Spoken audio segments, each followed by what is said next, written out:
waa qorshe loo diyaariyay si dhagar badan lagu dhisay dana ka baxsan rabitaanka dadka laguna meel mariyay si degdeg ah ka hor inta aan la shaacin.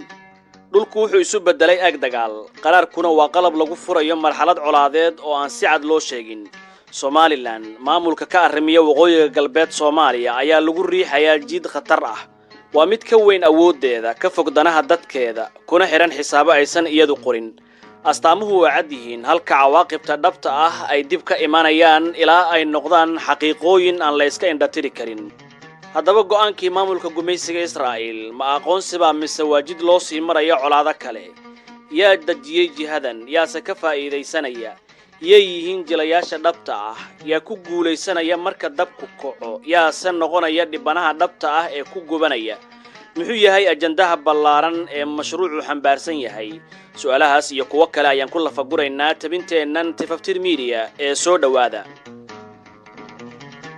maamulka gumaystaha Israa'iil ee aan isagaba aqoonsiga ka haysan dawlado ay Soomaaliya ku jirto ayaa galninkii dambe ee jimcihii ku dhawaaqay inuu ictiraaf siiyay maamulka waqooyi galbeed dalka Soomaaliya ee Somaliland. tallaabadaas oo aan kadis ahayn lana soo karkarinayay in muddo ah waxay abuurtay cara weyn. dawladda federaalka Soomaaliya, ururada ay xubinta ka tahay iyo dawladaha waaweyn ayaa si mutaxan u dhaleeceeyay tallaabadan dhaxalka madow u reebaysa dadka waqooyi galbeed. sidoo kale Mareykanka oo ah bahwadaagta ugu weyn Israa'iil ayaa ka gows adeegay gafkan iyo xadgudubka qaawan. haddaba haddii aan eegno siraha iyo dhagarta mawduucan huwan yahay, waa cutub ka tirsan istiraatiijiyadda dagaalka ka dhanka ah Iran iyo xulafadooda Xuutiyiinta, iyo in Israa'iil saldhig ka hesho marinbiyoodka Bab al-Mandab iyo Badda Cas. sidoo kale waa silsilad xiriirsan oo lagu dhantaalayo midnimada dhuleed iyo siyaadada dawlado badan. waxaa la filayaa in dhulka koonfureed ee Yemen uu helo aqoonsi kan la mid ah, iyadoo sidoo kale Israa'iil ay ictiraafi doonto jamhuuriyad cusub oo ka jiraysa Suudaan. tani waa wadada loo marayo Darfur iyo madax bannaanida koonfurta Yemen oo lagu magacaabi doono dawladda koonfurta Carabta. waxaa sidoo kale la falanqeynayaa sida tallaabada noocan ay u kala qaybin karto dhulal kale. dhibaatooyinka Yemen ayaa ka bilaaban doona Somaliland, taas oo ahaanaysa saldhig istiraatiiji ah oo si cad loogu adeegsanayo dagaalka Xuutiyiinta oo garab u noqday dadka Falastiin kadib duulaankii 7 Oktoobar. tani waa arrin caadiyaal ah, waxaana sidoo kale la qorsheeyay in dib u dejin loo sameeyo muwaadiniinta Falastiiniyiinta ah ee uu gumaysigu doonayo inuu ka barakaciyo dhulkooda. hindisahaas oo ay iska diiday Koonfur Afrika. Israa'iil iyadoo u maraysa heshiiska Ibrahim waxa ay si toos ah u barakicin doontaa dadka Gaza. wadamada Carabta qaar ayaa la filayaa in Israa'iil ay ugu dhawaaqdo dawlado cusub, maadaama dunida Carabta ay ku adkaysanayso aasaaska dawladda Falastiin. Israa'iil waxay si cad u bedeli doontaa aqoonsigeeda qaybo ka mid ah dalalka, sida laga soo xigtay wasiirka arrimaha dibadda ee Masar. tani waa tallaabo halis ah oo khatar gelinaysa nabadda iyo ammaanka caalamiga ah, mabaadi'da sharciga caalamiga ah iyo kan qaramada midoobay. istiraatiijiyadan ayaa keeni doonta kala qaybsanaan cad oo ka sii jiraysa dalalka Carabta iyo Muslimiinta, kuwaas oo horaanba la daalaadhacayay khilaafaad joogto ah. taasi waxay la micno tahay in xuduudaha maanta la aqoonsan yahay ay dafirayso Israa'iil, iyadoo taasi beddelkeeda unkaysa sohodimo ay iyadu keliya aqbalsan tahay. taas oo tilmaamaysa in dagaalka iyada ka dhanka ahaa uu si toos u saameynayo meelo kale oo ay Somaliland ku jirayso. tallaabadan oo qayb ka ah qorshayaasha Israa'iil. hadda kadib dagaalka ka dhanka ah Iran waxaa la filayaa inuu yeesho isbeddello waaweyn oo ka dhacay Yemen koonfureed iyo dhulal ka tirsan Sacuudiga, Cumaan, Masar, Suudaan iyo Darfur, sidoo kale qaybaha Liibiya iyo Somaliland. maadaama Mareykanku uu doonayo inuu mideeyo Liibiya si uu u ilaaliyo maalgashiga tamarta, Israa'iil waxay doonaysaa inay sii kala qaybiso waddankaas, Suudaan iyo gobolka intiisa kale. tani waxay dhalinaysaa dhibaato weyn oo saamaysa sharciga caalamiga ah iyo kan gobolka.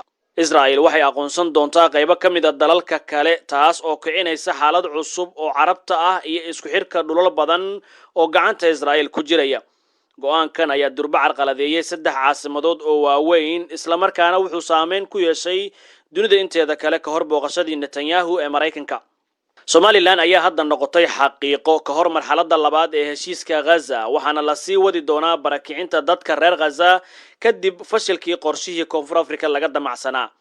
Israa'iil oo aqoonsata Somaliland waxay khatar ku tahay golaha iskaashiga Carabta, gaar ahaan Sacuudiga, iyadoo laga bilaabayo dawladda Koonfurta Carabta oo la qorsheynayo in laga dhiso Yemen. heshiiska caalamiga ah ee Ibrahim ama Abraham wuxuu qayb ka yahay qorshaha qaybin iyo aqoonsi u fidinta dalalka yaryar isagoo jabinaya qawaaniinta caalamiga ah. Tani waxay keenaysaa in heshiisyada Ibrahim loo bedelo aqoonsi Israa'iil ay helayso.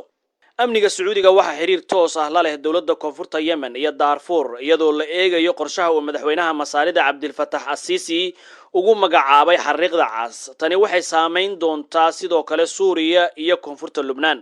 waxaa muuqata in qorshahan uu keeni doono kala qaybsanaan ka dhaxdhalata waqooyiga Afrika iyo dalal kale.